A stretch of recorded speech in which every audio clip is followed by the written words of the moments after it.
malam ni kita ada program ride sahur BMW Motorrad Club of Malaysia.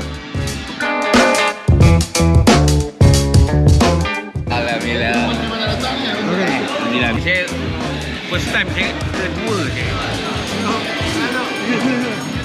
Iyalah, boleh. Boleh. Ni tu nak cross keluar tu. Takut lah. Itulah yang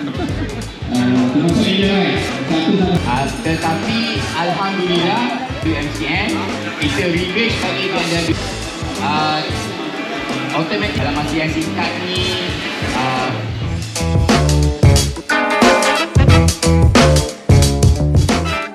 tekan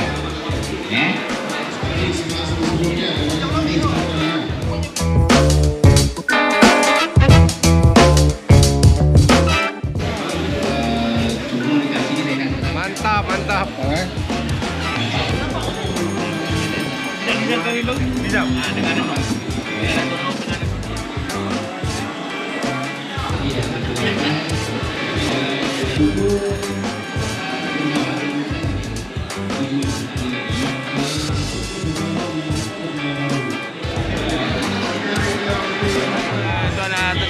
Tuan Datuk.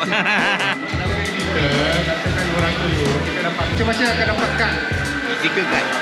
silakan kita akan tampil dulu setiap orang-orang kan. Just tengok je, tahu-tahu ada itu kepala.